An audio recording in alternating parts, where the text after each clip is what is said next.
আপনারা যারা হচ্ছে ফেসবুকে উইকলি চ্যালেঞ্জগুলো পূরণ করেন নাই, তাদেরকে আমি বলবো আপনারা প্রতি সপ্তাহে উইকলি চ্যালেঞ্জগুলো পূরণ করবেন এবং হচ্ছে সেই পূরণ করার মাধ্যমে ফেসবুকে সেটা নোটিফিকেশন যাবে এবং হচ্ছে আপনি যে রেগুলার অ্যাক্টিভ আপনার পেজে যে কাজ করছেন, মানে আপনারা মানে একটা কাজ করবেন, আপনারা ফেসবুক পেজের মধ্যে একটা লং ভিডিও দিতে পারেন, এরপরে হচ্ছে একটা রিলস ভিডিও 2টা থেকে 3টা দিতে পারেন এবং ফটোস 2টা থেকে 3টা দিতে পারেন।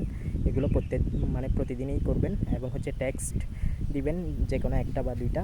এরকম যদি আপনারা প্রতিদিন মানে করতে পারেন তাহলে আপনারা আশা করি একটা ভালো ফলাফল পাবেন ফেসবুকের কাছ থেকে। কারণ হচ্ছে 17ই আগস্ট থেকে ফেসবুক কন্টেন্ট মনিটাইজেশন যে অপশনটা, এটা হচ্ছে সকলের জন্য উন্মুক্ত করে দিবে ফেসবুক। আসলে যারা পাবেন তারাই হচ্ছে লাকি একটা মানে কি অপশন এটা তাদের জন্য। কারণ হচ্ছে কন্টেন্ট মনিটাইজ খুব দ্রুতই আপনারা পেয়ে যাবেন আপনারা যদি প্রত্যাহিক যে উইকলি চ্যালেঞ্জগুলো পূরণ করতে পারেন এবং হচ্ছে নিয়মমাফিক যে গাইডলাইন অনুসারে ফেসবুকে কাজ করতে পারেন। সো বন্ধুরা, সকলের জন্য শুভকামনা। আজকের ভিডিও এখানের মধ্যে কেটে দাও।